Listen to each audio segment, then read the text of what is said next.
é uma grande alegria. Fortaleza é uma cidade de. Geralmente eu estou presente aí, né? Não pude ir por causa da pandemia, né? A família da minha esposa reside em Fortaleza agora e eu sou do Rio Grande do Norte, né? Então a família dela está aí já há 20 anos, mais ou menos, né? Um pouco mais alguns, né? E eu sempre estou em Fortaleza, né? Infelizmente, muito rapidamente não dá para visitar algumas igrejas, né? Então, eu estou devendo umas visitas, né? Uma cena, por exemplo, né? A gente sempre esbarra fora de São Paulo, só em São Paulo, né? Enfim, é uma grande alegria poder compartilhar, aprender juntamente com os irmãos e apresentar algumas poucas ideias aqui de algumas coisas, algumas leituras e dialogar com os irmãos acima de tudo, né? A minha oração é que Deus continue abençoando os irmãos. Não pode estar conosco, mas lhe mando um abraço, viu? Joia, que bom, obrigado, caro amigo. Então, é uma boa oportunidade de podermos conversar e discutirmos ideias extremamente importantes e caras para todos nós, certamente, né? Então, permitam-me agora só compartilhar a tela, né? Então, a nossa palestra será sobre o ministro da Educação, né? Reformado. Desta feita, João Calvino, né? Já que a ideia do título foi do Samuel, né? Eu achei interessante, gostei da sutileza, né? Foi bem na ocasião das discussões em torno do ministro da Educação no Brasil, né? Certamente Calvino seria uma boa opção, né, para ocupar a pasta, né, no Brasil ou em qualquer outro lugar, né? Bom, então, vou compartilhar com os irmãos aqui algumas leituras, algumas diretrizes, né, algumas ideias. Certamente é um tema tão abrangente que o que eu me proponho apresentar hoje é extremamente diminuto em relação ao que poderia ser analisado, investigado, né, e a própria contribuição de Calvino, né? Então, a nossa ideia é apenas deixar algumas concepções bem gerais e termos alguma ideia de alguns princípios que me parecem ser extremamente importantes aqui, que foram diretrizes para Calvino e que podem nos ser úteis, né, se pensássemos em termos de uma teologia pública, né, aplicada especificamente tanto à esfera de uma política educacional quanto da educação em si, propriamente dita, ou até mesmo da possibilidade que a igreja tem de influenciar nesse campo, nessa área, né? Seja com pessoas fornecendo profissionais capacitados para o ensino na sociedade, estimulando-as a pensarem compromissadas com o Evangelho, seja criando cursos ou escolas ou instruções aos alunos, aos professores, ou seja, na nossa prática efetiva dominical das nossas escolas dominicais, que certamente devem ser tomadas como referenciais importantes para uma construção de uma filosofia educacional que envolve a vida da nossa família inteira, né, da nossa igreja, dos nossos filhos e assim sucessivamente, né? E eu, ainda que não vá considerar necessariamente esse texto, mas um texto que, para mim, é muito importante nesse sentido, como uma perspectiva educacional, em termos de conteúdo, de estratégias, de perspectivas, né? Deuteronômio capítulo 6. E eu gostaria de reler aqui a título de introdução, né? Diz assim a palavra do Senhor, né? Estes, pois, são os mandamentos, os estatutos e os juízos que mandou o Senhor teu Deus, se te ensinassem, para que os cumprisses na terra em que passas para a possuir. para que temas ao Senhor, teu Deus, e guardes todos os seus estatutos e mandamentos que eu te ordeno, tu e teu filho, e o filho de teu filho, todos os dias da tua vida, e que teus dias sejam prolongados. Ouve, pois, ó Israel, e atenta em os cumprires, para que bem te suceda, e muito te multipliques na terra que mana leite e mel, como te disse o Senhor de teus pais. Ouve, Israel, o Senhor nosso Deus é o único Senhor. Amarás, pois, o Senhor teu Deus de todo o teu coração, de toda a tua alma e de toda a tua força. Estas palavras que hoje te ordeno estarão no teu coração. Tu as inculcarás a teus filhos e delas falarás assentado em tua casa e andando pelo caminho, e ao deitar-te e ao levantar-te. Também as atarás como sinal na tua mão e te serão por frontal entre os olhos, e as escreverás nos umbrais da tua casa e nas tuas portas. Até aqui é suficiente, mas o texto continua e me parece nos apontar aqui instruções muito importantes para um sistema educacional, não somente eclesiástico, mas todo abrangente, né? Bem, irmãos, a título de epígrafe, introdução, né? Eu vou começar citando aqui um filósofo italiano, né, o Nicola Bagnano, né, que diz: o aspecto pedagógico teve na Reforma Protestante uma importância decisiva, entre outras razões porque pela primeira vez se concebe em termos concretos o problema da instrução universal. Então, já aponta a importância da reforma na educação, né?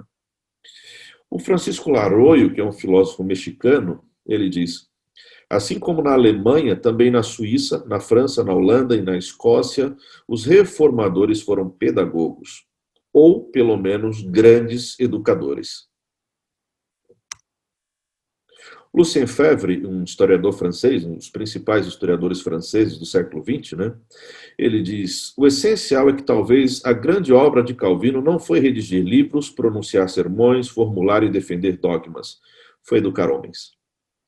E ele vem numa tratativa mostrando a grande influência de Calvino. Ele não está colocando a obra de Calvino escrita, né, os seus sermões, a sua atuação como pastor ou como grande líder como algo sem importância, né?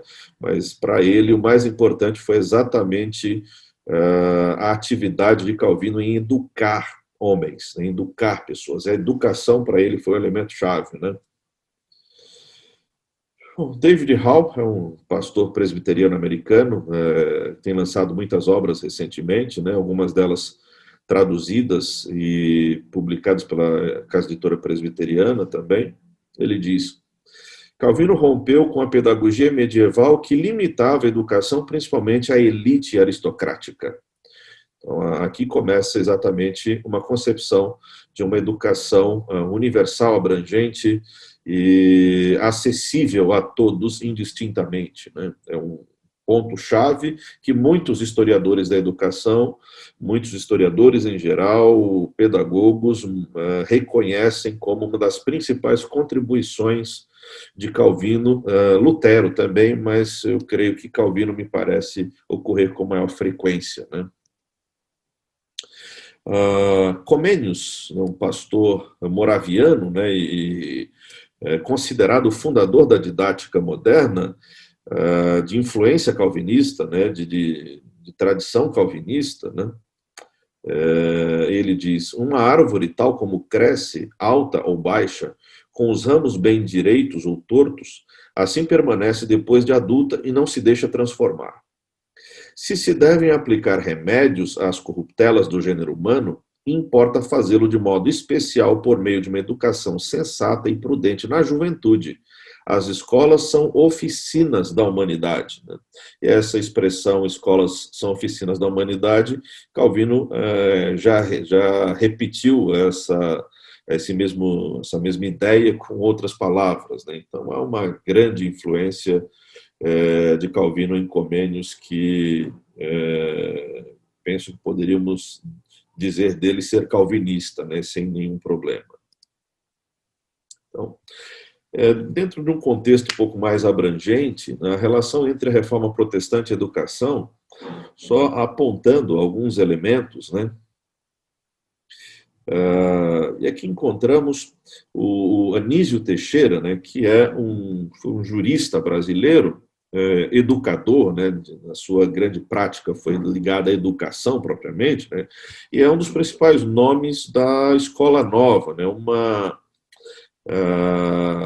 uma série de atividades, de estratégias, de um grupo, né, no Brasil que marcou a história da educação brasileira, que tensionava uma educação mais abrangente, mais crítica, analítica, e não simplesmente aquele processo de repetição mecanicista, né, jesuítico, né, mas a compreensão, o entendimento, a análise e uma educação universal, né, um grande tema reformado.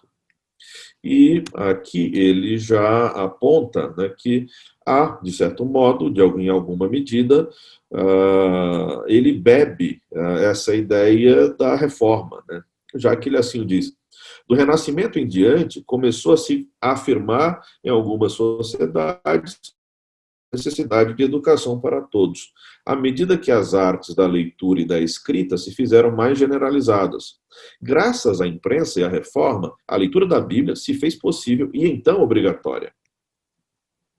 Decorrendo daí a generalização de uma arte intelectual, a de ler e escrever, que não podia ser regularmente aprendida senão pela escola. A escola passou a ser necessária para a vida comum do homem. Então, é sempre importante salientar, enfatizar, né, que essa importância se dá exatamente no entorno da própria escritura. A reforma, o seu estímulo à leitura da escritura, de livre acesso à escritura, é extremamente importante como um ponto-chave de partida para a educação. Então, o desenvolvimento educacional após Renascimento, né, durante o Renascimento, em relação à reforma também, se dá exatamente no entorno da própria palavra de Deus, né? A ênfase que a reforma colocou na leitura da Escritura. E para ter a Bíblia na mão do povo, era necessário que o povo soubesse ler, tivesse acesso à leitura, e que a leitura não fosse uma exclusividade de um grupo específico, de uma classe especial de pessoas, mas que fosse algo acessível a todos, né? O sacerdócio universal de todos os santos, né? Então, para isso, havia necessidade de criar condições necessárias e suficientes para que as pessoas pudessem ler e escrever. Então, esse é um elemento importante. Esse aspecto da própria linguagem é algo que eu não pretendo tocar aqui necessariamente, mas quando nós vemos esse aspecto, a reforma, para alguns teóricos na área da história da literatura, mostra a grande influência que Calvino teve na formação da prosa do francês moderno. E outros estabelecem uma correlação entre a escrita, especialmente das institutas, colocada de um modo acessível na linguagem do povo, do francês, deu novas perspectivas à reforma, estabelecendo, assim, grande parte do seu processo de impacto a partir da França, né? Mais uma vez, o elemento da leitura, da aprendizagem, da comunicação, de um modo simples, objetivo e acessível a todos, né? Bom, o Lorenzo Luzuriaga, né, que é um educador espanhol, né, por causa da guerra espanhola, né, os conflitos com a Espanha, né, a Revolução Espanhola, ele passa algum tempo na Argentina, né, e ele diz aqui, diríamos da educação da reforma que esta supunha a leitura da Bíblia e, portanto, a necessidade de ensinar todos a ler. Então, mais uma vez, enfatiza esse aspecto, reconhecendo esse aspecto que a educação reformada está exatamente correlacionada à sua forte ênfase na leitura da Escritura, na leitura da palavra, né? A leitura da Bíblia. Então, é um tópico que sempre devemos enfatizar, penso eu. E ele continua. A reforma, igualmente, organiza a educação pública não apenas no grau médio, ampliando a ação dos colégios humanistas da Renascença, mas também, e pela primeira vez, com a escola primária pública. A escola não era acessível a todos, né? Apenas aos mais abastados. Né? E agora não há clero e laicato, né, para a reforma. Né? Há um princípio de universalidade que está pautado no sistema teológico. Né?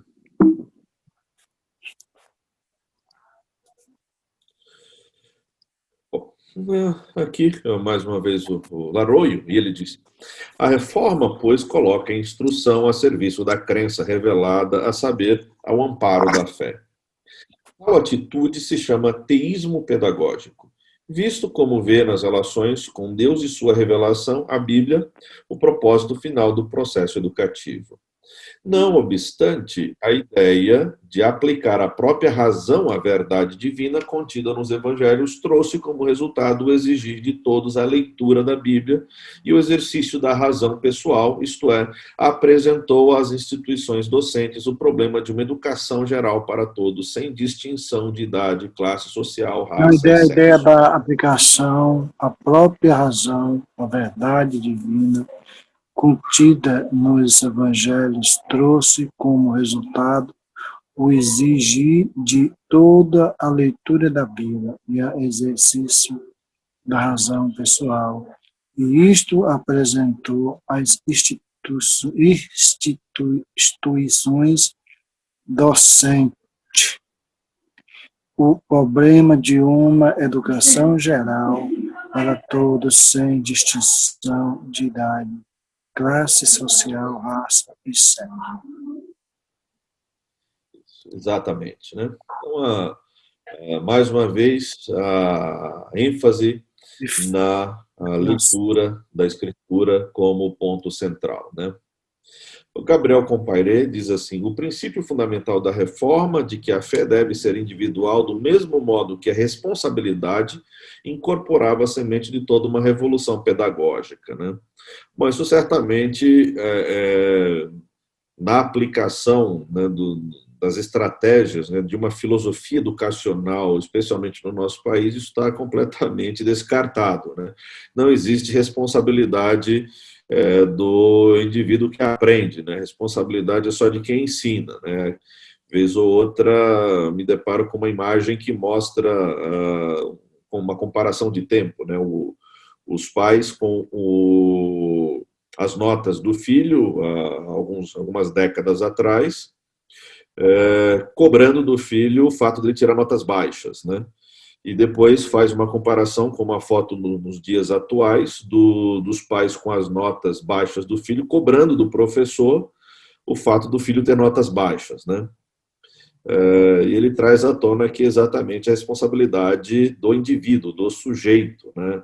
É uma concepção do individualismo, não dado como sinônimo de egoísmo, né? Mas como responsabilidade do sujeito, né? Que é um reflexo da responsabilidade do homem, né, diante da soberania de Deus, que também se traduz em aspectos mais extensivos para além das relações propriamente religiosas, né, já que uma das grandes contribuições da reforma é exatamente uma ótica total e abrangente do ser humano, né, e não compartimentalizada. Né, ela abarca a totalidade da existência humana em todas as suas relações, né, é o ascetismo intramundano, né, não existe sagrado e profano, tudo é sagrado a partir de então, né, tudo deve ser feito e realizado para a glória de Deus. Então, há uma mudança bem drástica em relação àquilo que nós nos deparamos na atualidade. Né?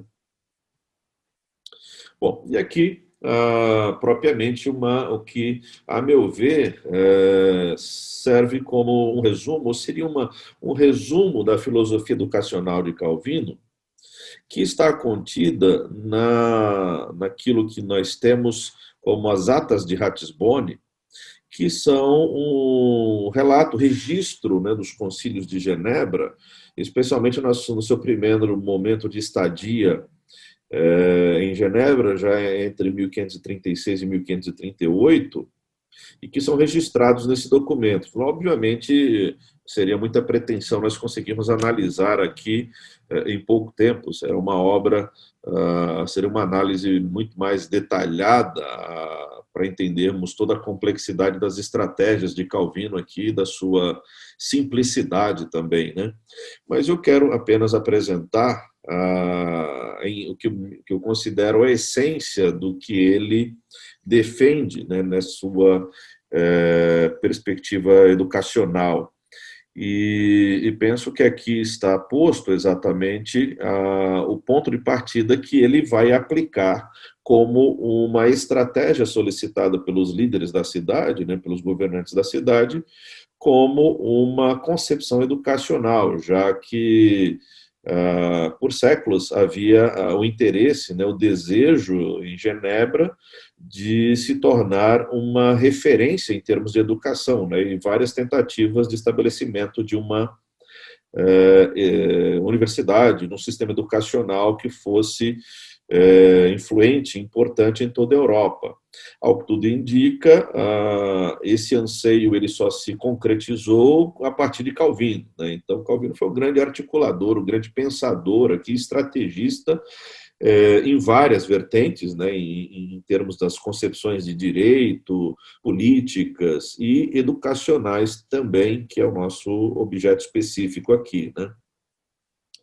E aí esse projeto ele é redigido, né, e está registrado nas atas de 12 de janeiro de 1538, e aqui há um programa educacional amplo, visava a criação de escolas públicas, gratuitas e academia à Universidade de Genebra, né? Essa academia vai ter os seus desdobramentos, né? E ele diz aqui, e aí eu passo a relatar o que penso eu ser exatamente o resumo dessa filosofia educacional. E ele diz: as escolas não são apenas a semente das igrejas, mas nelas educamos o espírito segundo a forma de viver. O interessante é que essa expressão que ele usa, forma de viver, aponta para o que nós chamaríamos hoje de cidadania, né? Então, as escolas são responsáveis por essa formação, a relação entre escola, igreja, educação. Nessa correlação, tanto a escola quanto a igreja devem ter o mesmo objeto, né, que é a verdade. E, se assim for, obviamente, será educado corretamente, segundo o modo de viver como cidadão, né? E aqui me faz lembrar, ele não faz referência a isso explicitamente, né, a correlação é minha particular com Filipenses, né, vivei por modo digno do Evangelho de Cristo, né, e esse viver é exatamente viver como cidadão, mas como cidadão no céu, aqui na terra, né. Então, me parece possivelmente ter algum tipo desse impulso, né, aqui presente também, né? Se foi consciente em Calvino ou não, eu não sei dizer, mas que me parecem estar interligados, me parecem sim. Bom, então ele continua. Assim, as escolas são fontes de humanidade durante toda a vida. E aqui exatamente esse elemento que ele vai apontar constantemente, a valorização do homem, do humano de fato, e é sempre bom salientar, ainda que eu traga posteriormente aqui, o valor do ser humano não é um valor intrínseco, mas um valor derivado, né? Ele é a imagem de Deus, né? E as escolas contribuem com este elemento que é importantíssimo, né? A base exatamente dessa ética social de Calvino está posta num desses elementos, né, que é a valorização do homem. E essa valorização é o fato dele ser imagem de Deus, né? Então ele continua, né? Durante toda a vida, e aqueles que desprezam isto devem continuar inevitavelmente na escuridão, confusão religiosa, superstição, destruição das leis, letras e artes, esquecimento da antiguidade e da história. Enfim, desvanecer a humanidade, finalmente uma barbárie infinita em todas as partes da vida. Então, para ele, a centralidade da escola é no desenvolvimento da valorização humana, de fato, né? E ele ainda diz: por esta causa, todos os governantes sábios, né, devem criar escolas para serem principalmente úteis à coisa pública e à boa ordem, e serem o principal adorno e ornamento da cidade. O que me chama a atenção é exatamente essa ênfase, né, na coisa pública, né, e não em uma vertente específica, em um recorte específico. E aí me parece Calvino apontar exatamente para a necessidade de sermos influentes na sociedade, e essa coisa pública será demonstrada por um testemunho a partir de uma educação adequada, de um ensino adequado, né? Sem querer causar qualquer tipo de celeuma, né? Mas hoje eu particularmente vejo alguma discussão em torno de homeschooling. Eu até entendo que há necessidade em alguns casos, e não culpo quem assim o faz, né? E defendo que as famílias devam ter a liberdade para a escolha, mas, ao mesmo tempo, eu também penso que, se Calvino fosse enfático no homeschooling, nós não teríamos a influência que temos, nem que podemos visualizar hoje, né? E essas escolas não eram escolas cristãs no seu sentido literal e absoluto, como uma oposição entre sagrado e profano, né? Mas era ensinado a ser cristão de verdade no mundo em que se vive, compromissado com a verdade. E a verdade, ela se sustenta a si mesma, né? E, desse modo, ela vai ser útil à coisa pública, porque toda a verdade é a verdade de Deus, né? E outro elemento aqui que me chama a atenção é ele chamar de ornamento da cidade, né? Até o período renascentista, né, um pouco anterior, ainda estava numa certa transição, diria. Os dois grandes monumentos, né, que se destacavam no horizonte de qualquer cidade era a igreja e o castelo. Mas aqui ele aponta como ornamento da cidade a escola, né? E me parece algo muito curioso essa expressão, né? Não posso afirmar que ele tinha esse interesse, né? Mas me parece apontar aqui um terceiro edifício que surge claramente diante do horizonte do urbanismo de uma cidade, né? Que é a escola, que se destaca aqui, né? Mas ele continua agora com algumas perguntas retóricas e diz: quais, portanto, são as razões por mais veementes devemos manter as escolas da igreja? Então, há necessidade da igreja investir na educação, investir na escola, para servir a coisa pública, para ornamentar as cidades, né?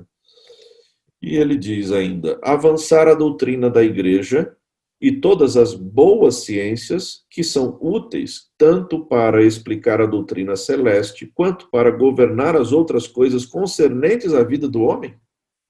Obviamente, como uma pergunta retórica, a resposta só pode ser sim, né? Então, a função da educação, da escola e a igreja, ao estimular a educação, é avançar a doutrina da igreja. A doutrina, a boa doutrina, a doutrina pautada, firmada na Escritura, não teme, de modo algum, qualquer tipo de ataque externo. É certo que o ataque virá, inevitavelmente, mas se ela impunha a verdade, como coluna e baluarte da verdade, não há o que temer. Não há o que temer a boa ciência. E a tese central de Calvino nesse aspecto é que a boa ciência contribui com a aprendizagem, com a compreensão das verdades da palavra de Deus. Não há oposição, não há conflito.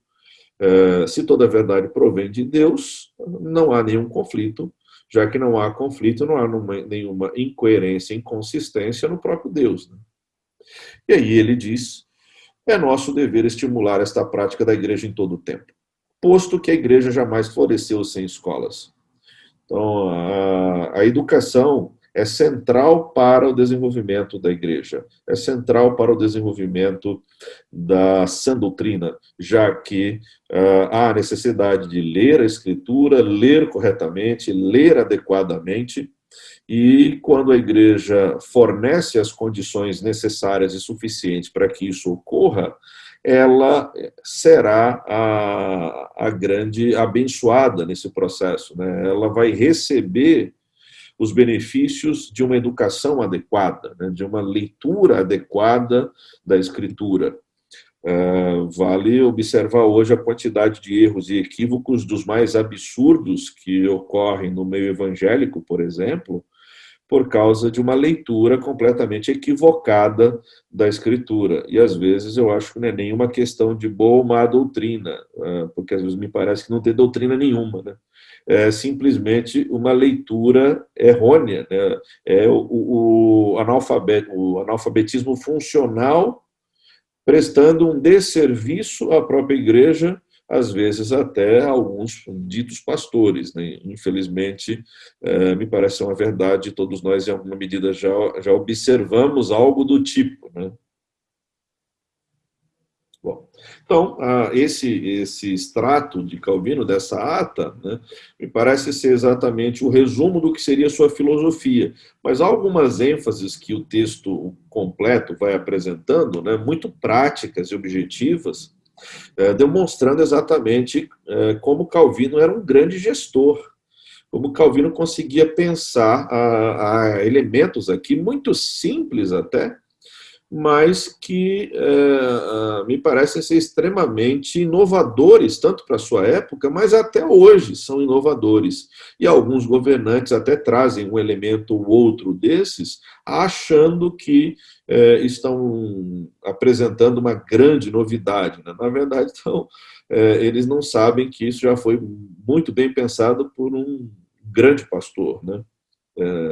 Preocupado com a sua igreja, preocupado com o progresso do evangelho, né? E ele diz, uma das ênfases que nós vamos encontrar aqui nesse documento, primeiro é que a escola deve ser dirigida por alguém competente e qualificado, e que deveria ser bem pago. Bom, isso é muito óbvio, né? É óbvio, é tão óbvio que na atualidade grande parte desses elementos não são cumpridos, né? Então, quando a gente pensa, bom, é óbvio que alguém, para ser diretor de uma escola, deveria ser competente e qualificado, né? Bom, mas isso nem sempre acontece, né? Com certa frequência, nós encontramos diretores de muitas escolas que não têm nenhuma capacidade para a função que eles exercem, né? Obviamente, fica evidente que alguém os colocou lá, né? E não necessariamente é uma meritocracia. Ele chegou por méritos próprios, por qualificações, e não por razões de amizade ou qualquer tipo de correlação que não seja a competência ou a sua capacitação para o exercício da função a qual ele ocupa, né? Então, isso é muito óbvio. Mas, infelizmente, nós acabamos observando o contrário disso, né? Pessoas que não têm nenhuma qualificação, nenhuma competência, assumindo funções que não deveriam assumi-las. No entanto, o aspecto de desejarem ser bem pagos, esse eu creio que fazem questão que assim se mantenha, né? Mas aqui para Calvino está associado, ou seja, o diretor precisa ser competente, qualificado e bem pago. Parece que a única coisa que perdura, especialmente pelos que ocupam as funções, é a obrigação de serem bem pagos, né? Outro ponto recorrente enfático, né, é que os alunos sem recursos não pagam. Então, há bolsas que são destinadas a estes, ou seja, há um investimento nesses, porque eles vão trazer benefícios para a igreja, para a sociedade, no seu progresso, no seu desenvolvimento, seja econômico, seja intelectual. E, quando nós olhamos esses elementos, eles permanecem até hoje em Genebra, na Suíça, de um modo geral, ainda que não reconheçam não deem os créditos à sua origem, né? A partir do púlpito de Genebra, né? A partir do púlpito de Calvino, né? Está interligado com as ações de um pastor que pensa como uma teologia que tem respostas para os anseios públicos, né? Então, elementos de correlação econômica, como, por exemplo, uma tese de que haver pobres na sociedade não traz benefício para a sociedade, eu penso que já estava presente como uma articulação econômica nas correlações de Calvino, e a educação estava interligada aqui. Essa concepção deu um prêmio Nobel ao Amartya Sen, né, nos anos 2000, né, antes dos anos 2000, salvo engano.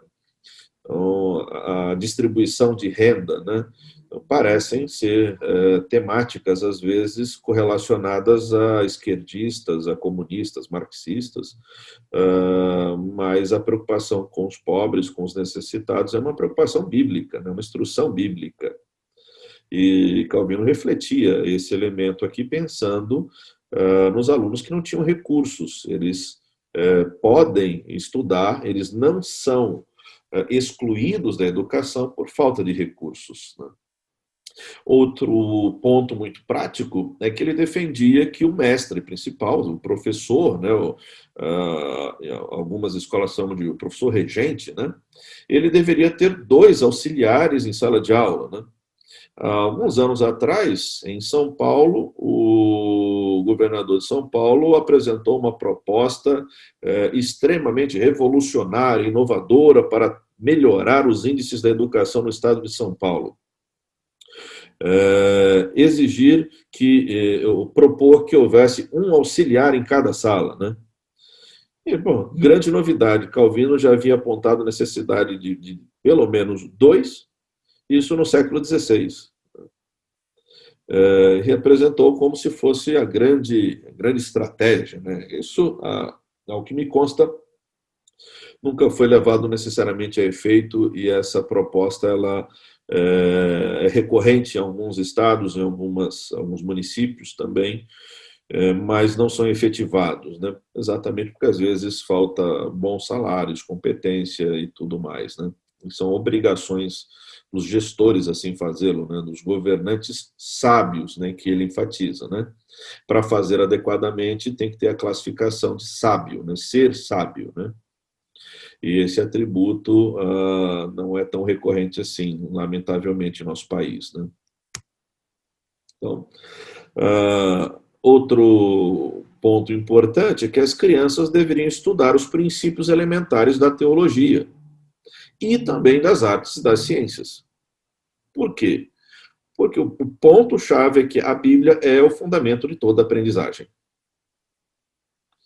Não que ela seja o livro-texto, o objeto, ela não é, já que essa distinção da escritura com este uso é chave exatamente para o progresso e o desenvolvimento da ciência a partir da mentalidade de Calvino, né? E a Bíblia é chave, ela é central, ela precisa ser lida, né? Há muitos autores que são citados de um determinado adágio, né? Eu não sei qual é a fonte verdadeira, mas já escutei várias pessoas afirmarem e quererem ser o pai ou a autoria da afirmação de que se nas escolas houvessem mais Bíblias lidas, os presídios não precisavam, né, de ter tantas pessoas lá, elas seriam esvaziados, né? E aí apontando exatamente o fato de que a Bíblia é proibida na escola, em algumas localidades, mas ela é permitida nos presídios, né? Então, alguém dizia que se a escola, se fosse permitido dar uma maior ênfase da escritura na escola, não haveria necessidade obrigatória, né, de fazê-lo nos presídios, né? Apesar de ser algo aparentemente dentro de interesses, talvez, políticos e apologéticos, né, na atualidade, mas, em essência, apesar da simplicidade, parece fazer todo sentido, né? E em Genebra já havia esse elemento. Outro ponto é que as artes liberais, né, trivium, lógica, gramática, retórica, aritmética, música, geometria, astronomia, não são oposições, mas são auxílios para o conhecimento da Bíblia. Por isso devem ser amplamente estudados. Então, o conhecimento, de um modo geral, não é uma oposição à Escritura, é um auxílio à compreensão da própria Escritura, né? E aí, trazendo aqui alguns testemunhos que me parecem muito marcantes, né, acerca da Academia de Genebra. O primeiro deles vem do Gabriel Compayré, né, e ele vai descrever, né, um historiador da educação, ao que tudo indica católico, né, ele diz: na França do século XVI, os protestantes, forçados a lutar por sua liberdade e pela sua vida por causa do fanatismo dos seus adversários, não tinham tempo livre para ponderar sobre educação e nem podiam organizar os estudos. Então, vale lembrar, a França no século XVI é conhecido como o período das guerras de religião, né? Muitos dos nossos irmãos foram executados sumariamente por serem protestantes, ou huguenotes. A noite de São Bartolomeu é um marco dessa atrocidade, né, dessa inquisição pública em céu aberto, né, de execução sumária dos nossos irmãos, né. É sempre bom lembrar que os nossos irmãos foram levados à fogueira e, ao cantarem salmos, né, se tornavam um testemunho, um incômodo tão grande aos algozes que foi determinado que as suas línguas fossem cortadas para que parassem de cantar, né? Eu penso que possivelmente eles continuavam balbuciando do modo como podiam, né, mesmo com a boca ensanguentada, e rumavam para a fogueira, mas se mantiveram firmes, sem retroceder de modo algum diante da sua fé, certos de que tinham a vida eterna como a sua certeza e convicção, né? O próprio Lucien Febvre aponta que a doutrina da predestinação fora um elemento importantíssimo para equilibrar a Europa inteira, né? E ele chama de doutrina de rara beleza, e aponta que esta doutrina ela é própria daqueles que não temem, que não retrocedem, né? Que seguem adiante, que vivem para a ação objetiva mediante a obediência à palavra de Deus, né? Então é um testemunho belíssimo, vindo do Febvre, que é um agnóstico, né? Foi agnóstico, né? Então, é esse o cenário. Eles não podiam, não tinham como se preocuparem com a educação dentro de um contexto desse, né? O Compayré continua: tomando por lutas e conflitos religiosos, Calvino pôde fazê-lo apenas no fim de sua vida, e isso em Genebra, testemunha de sua preocupação pela educação. Em 1559, ele fundou o Colégio e a Academia de Genebra. O colégio, dividido em 7 classes, foi uma escola de leitura e escrita do latim. A academia, uma instituição muito modesta em sua origem, não possuía mais do que 5 professores. Na sala de aula, além de religião, os alunos estudavam as línguas antigas, liam os autores gregos e latinos. É importante observar que os homens da Reforma foram os primeiros a promover o gosto pelo estudo das línguas. Então é interessante, né? Não é que eles foram os primeiros a estimular o estudo, mas gostar de estudar, né? É um tópico importantíssimo, né? Não era sofrimento, mas era prazer, né? E isso não somente por um sentimento altruísta, pelo belo, pela excelência dos autores renomados, né? Não só por uma estética vazia, né? Mas ele diz: mas porque as línguas antigas foram um caminho de volta às fontes e para compreender a palavra de Deus desfigurada, disseram eles, pelos comentários teológicos, esses especialmente dos católicos escolásticos, né? Então, esse é um belo testemunho mostrando a influência de Calvino desta perspectiva aplicada, né, à educação. E o objetivo sempre em torno de compreender a palavra de Deus, e tudo aquilo que é auxílio à compreensão da palavra de Deus deve ser estudado. O Pierre Bertrand, que escreve uma história sucinta sobre sobre Genebra, né, diz algo belíssimo aqui. Quando ele está descrevendo sobre a Academia de Genebra, ele diz: a cidade fundada sobre a palavra de Deus seria mais amplamente educada nesta palavra. A escola tornou-se o berçário do calvinismo europeu, formando os pastores de várias nações, será a origem da Genebra intelectual. Eu não cito aqui, mas à frente nesse livro ele diz que Genebra fora inundada pela palavra de Deus. Então, mais uma vez, nós vemos essa relação, educação e palavra de Deus, né? Como o ponto de partida, mas também como o ponto final, né? Que é a compreensão da palavra de Deus acima de tudo. Rousseau dá um testemunho que sempre me pareceu muito curioso, né? Ele diz: todos sabem com que sucesso a arte da prédica é cultivada em Genebra. Porém, muito acostumados a ver dizer de uma maneira e agir de outra, ou seja, faço o que eu digo, mas não faço o que eu faço, né? Poucas pessoas sabem até que ponto o espírito do cristianismo, a santidade dos costumes, a severidade consigo mesmo e a brandura para com o próximo reinam entre nossos ministros. Isso é interessante, né?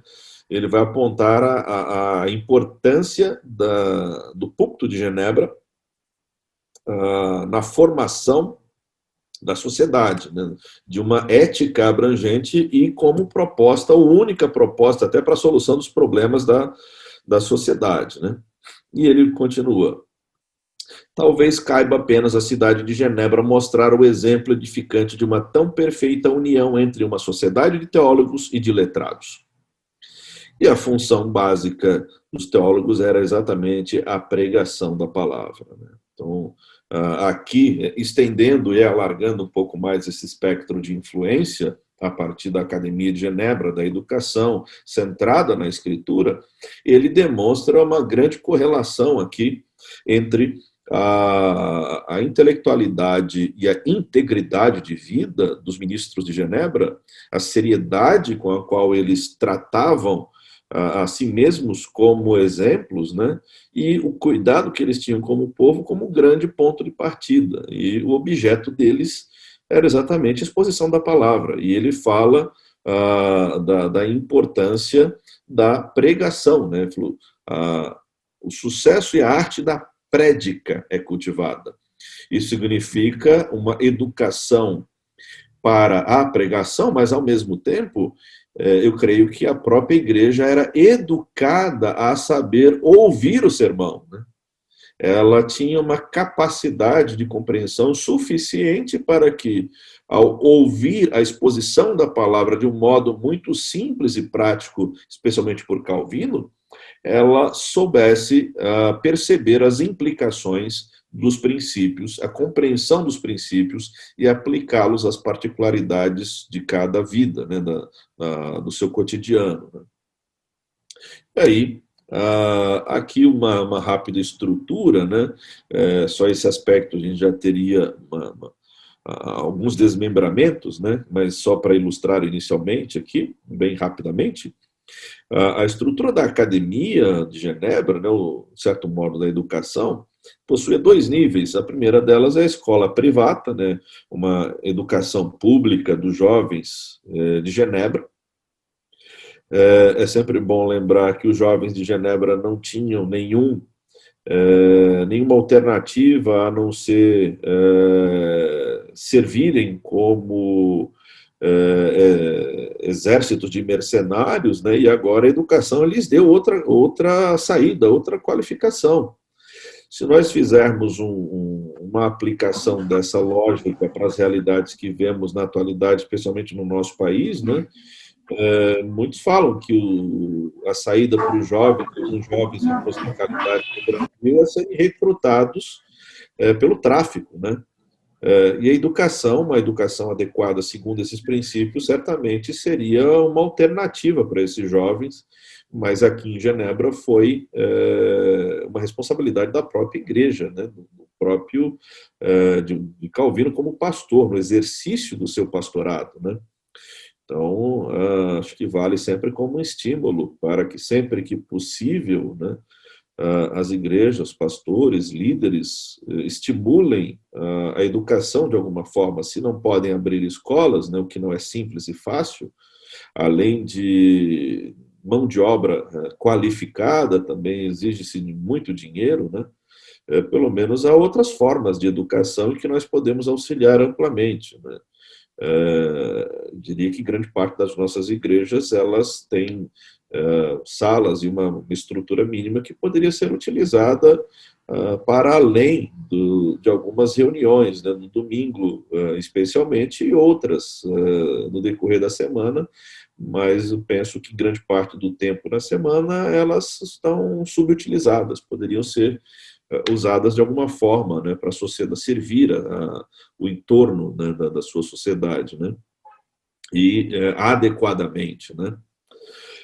Então havia uma divisão em fundamental e médio, 7 séries, o companheiro já apontou isso, né?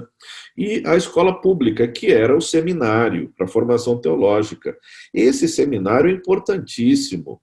É aqui que ele se torna um celeiro de missionários, que em grande medida é omitido ou por falta de conhecimento ou má fé de muitos historiadores das missões, como se só houvessem missões a partir do século XIX. E não, aqui no século XVI nós já temos, e Genebra, por estímulo de Calvino, transforma um seminário realmente num celeiro de missionários para toda a Europa, e é sempre bom lembrarmos que é aqui que estuda o Jean Delery, que veio para o Brasil na tentativa de implantação da França Antártica, né? Então, já no século XVI, as dificuldades de fazer missões, né, missões transculturais, especificamente nesse caso, Calvino não abre mão da oportunidade que lhe chega à mão, né? E aqui nós temos o envio de 14 huguenotes, dentre estes 12 pastores, já experientes, né, bem formados, mas também um estudante de teologia que estava exatamente aqui nessa escola pública, né, um seminário em Genebra. Opa. E aqui o Luzuriaga, mais uma vez, ele assim diz, outro testemunho, né, também a partir dessa estrutura. Por sua influência, Calvino, né, pela influência de Calvino, realizaram-se as reformas pedagógicas de Genebra, que chegou a ser o refúgio dos perseguidos da Europa toda por questões religiosas e um dos principais centros de saber do continente.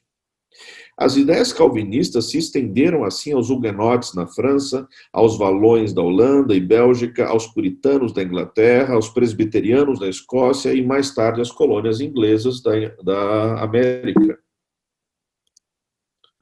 Do ponto de vista educacional, o movimento calvinista foi, quiçá, mais eficiente que o próprio movimento luterano.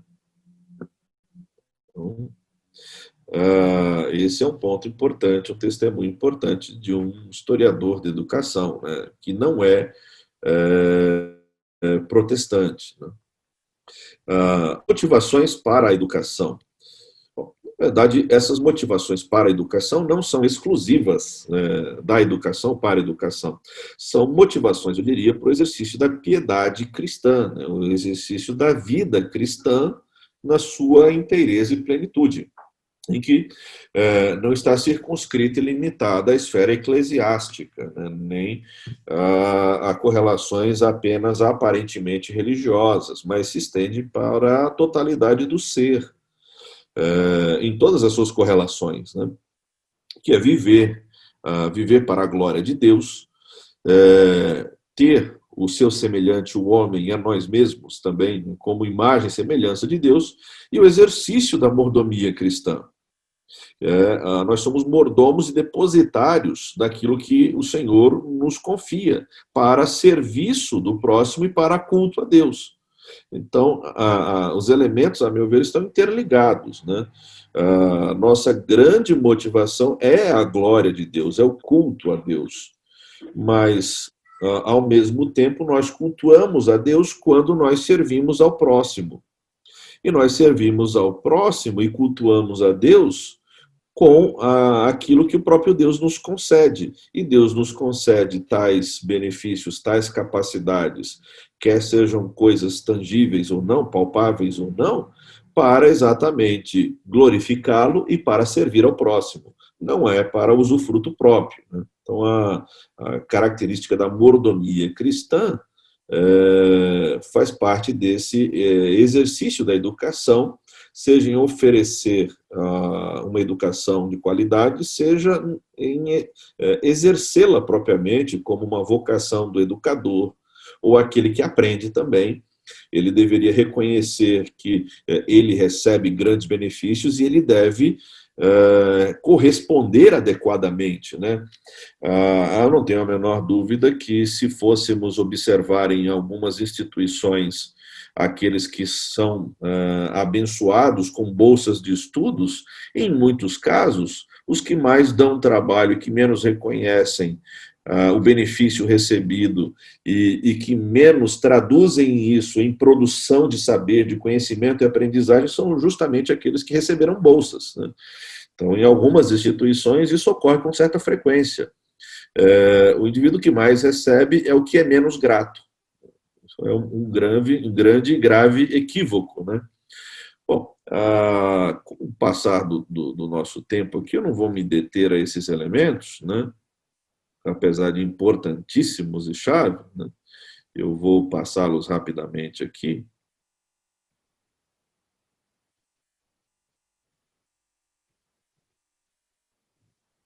São descrições um pouco mais pormenorizadas daqueles elementos. E aí, eu quero encerrar com duas palavras finais, na verdade, né? Relembrando o ideal comeniano que, penso, está sustentado em toda a concepção educacional de Calvino, né?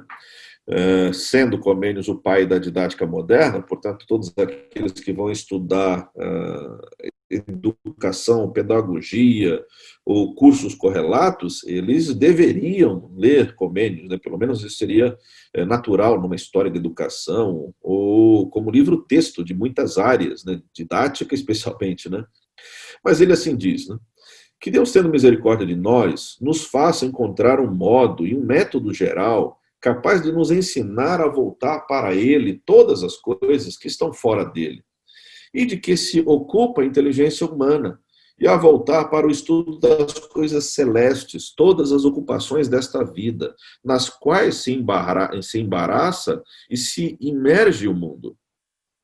Assim, teríamos uma espécie de escada sagrada, pela qual as nossas mentes subiriam sem obstáculo até o supremo e eterno Senhor de todas as coisas, fonte da verdadeira felicidade. Talvez, quando nós observamos afirmações desse tipo, talvez seja exatamente por isso, com essa tendência altamente secularizada da nossa sociedade atualmente, ele tenha perdido a frequência de leitura, ou de exigência de leitura em muitos cursos de pedagogia, né? Lamentavelmente, né? E Parei também, tomei água, aí falei que ia levar. Rapaz, foi um cara conhecido demais. Disse assim, rapaz, você tá num povoado desses por aí, fazendo visita. Bom, então uma palavra final, segunda e última, né? O próprio Calvino, eu gostaria de encerrar com Calvino, que ele diz assim: seguem-se as artes, sejam liberais, sejam manuais, pelas quais há de se aprender.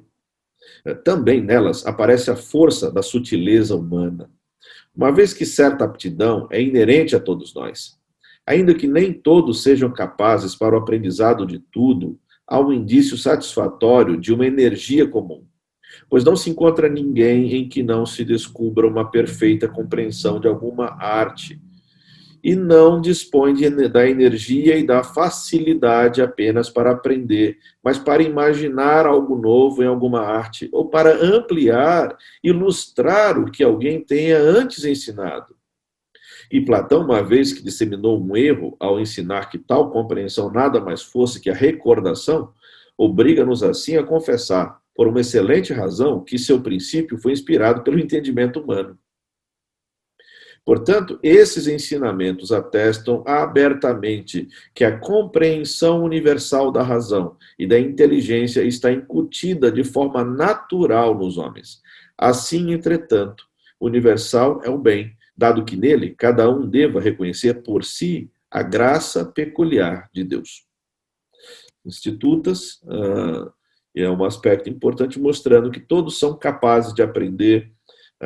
Nem todos são capazes de aprender tudo, mas todos são capazes de aprender. E não somente de aprender, mas também de desenvolver aquele conceito, a informação, o conteúdo que lhe foi apresentado, mas também de ilustrar, de acrescer, de desenvolver um processo de conhecimento em que todos são dotados de habilidades, de capacidades para tal. Não há ninguém sem capacidade de aprender. Então, esse é um ponto importante e é um grande estímulo à educação, independente de circunstâncias, independente de oportunidades ou não, todos estão habilitados a aprender. E essa concepção, essa capacidade deveria ser dada como um ponto de contato em que leva o indivíduo a reconhecer que é uma graça de Deus e ser-lhe grato por essa capacidade, né? Bom, obrigado. Deus abençoe a todos os irmãos. E assim eu encerro esses poucos e rápidos aspectos que eu gostaria de compartilhar com os irmãos nesta noite. Muito obrigado.